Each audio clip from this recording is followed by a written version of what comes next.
can't think no more. שתפו את הפוסט הזה בלי לחשוב פעמיים, שימו לב לדבר הזה. זה לא רק הזנחה, זו התעללות.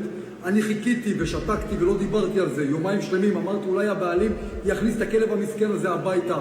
אולי הוא ידאג לו, אולי הוא יראה את זה שמדברים עליו ברשת והוא יטפל בכל זה ויעלה פוסט חמוד ויפה. לא קרה כלום, זה עדיין רץ ברשת ובעצבים. הכלב הזה, זו כבר התעללות, זו הזנחה פושעת. בואו נשאל שאלה רגע את מישל טרוני, בסדר? מישל, אתה עומד בלובי של הבניין שלך, עושה סרטון לטיק-טוק. לפי מה שרואים בחוץ חושך, אוקיי? זה אומר שאפילו שמש לשיזוף אין לך. למה אתה בלי חולצה? אתה בקומה ראשונה של הבניין, אנחנו רואים מאחוריך שרואים את הרחוב. למה אתה עומד בבניין בלי חולצה? בוא תסביר לי איך קשור ההזנחה של הכלב לעובדה שאתה צריך להבליט את השרירים שלך. בוא, אני חייב להבין את זה. 24/7, ככה כתוב לפחות, הוא סגור בבית ורואים שזה נכון, יש שם צואה בכל מקום, שימו לב, יש שם אוכל כאילו כך, תאכל וזרקו לו וכלום ושום דבר, זהו זה, וזה כבר כמה ימים רץ ברשת ואין תגובה מהבעלים.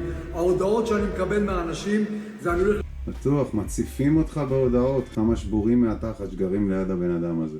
לפרוץ את המקום הזה, אני הולך לקחת את הכלב ואני הולך להסתכן. אז משטרת ישראל, למה שמישהו יסתכן?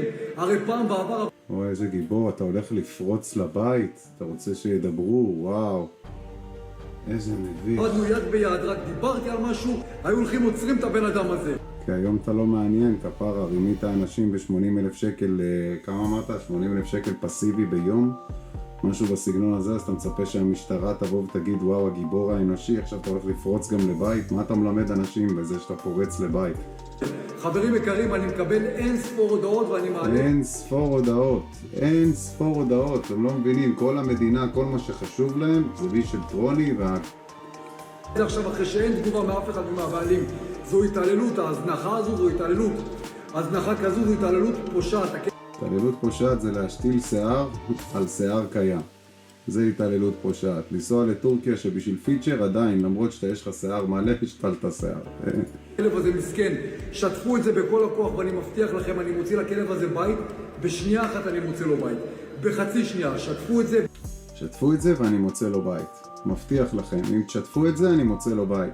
למה? אני צריך שיראו איזה לא טוב יש לי בדיעבד.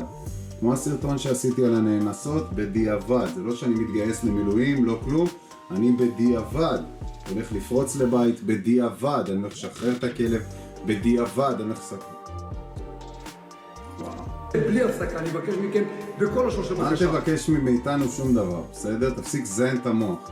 חזרנו להיות פעילים, חזרנו לעשות כל העבודה שצריך. משטרת החיות חזרה לעבוד ומשטרת ישראל נמצאת... משטרת החיות, שלא הלך לי ולעשות כושר בטיילת בתל אביב ולהזמין אתכם לתחרויות, שלא הלך לי ולמכור לכם כל מיני חרטות ועסקאות בלון, שלא הלך לי בסרטונים מצחיקים כי אני לא מצחיק, שלא הלך לי בשום סוג של סרטון, גם במוזיקה לא הלך לי, ניסיתי להיות זמר. עכשיו אני חוזר לחבק חיות. אולי גיא לרר ישתין לכיוון שלי עוד פעם וייתן לי פינה. די. צריך אתכם איתי בכל... מה זה החרא הזה? אתה עומד בלובי בלי חולצה, בן אדם מביך, מה זה קשור לחיה שמתעללים בה? הקהל דורש את זה, שימו לב, שתפו... שימו לב, אני אדבר עם הידיים. חכו רגע. שימו לב, הקהל דורש את זה. הקהל דורש. שימו לב, אני הולך לפרוץ לבית, אני עכשיו הולך לפרוץ לבית, ואני אומר לכם, זה מעצבן רצח, אין דברים כאלה. אני אומר לכם, אני רותח, אני כל כך רותח שאני עומד בלובי, לפי האור בחוץ כרגע השעה 8 בערב, ואני בלי חולצה. זה לא שיש שמש להשתזף, אני בלי חולצה כי אני רותח, ומצאתי פה לובי שישמעו את הקול שלי באקו. אני אומר לכם, זה מעצבן אותי, אין דברים כאלה. ובתכלס אם לא הייתי מפחד מהמשטרה, הייתי באמת פורץ לדירה ולא מדבר בדיעבד כמו שאני עושה בדרך כלל. אז בדיעבד אני הולך למצוא לו בית, בדיעבד אני הולך לעזור לו, בדיעבד אני הולך ורק אני צריך לברר מה אומרת המילה בדיעבד. מה זה אומר? בדיעבד? מי זה בדי? ומאיפה הוא עבד? מה נסגר? זה הסרטון שראינו עכשיו, בערך. רק שהשיער של מאוי אמיתי. יא אלוהים.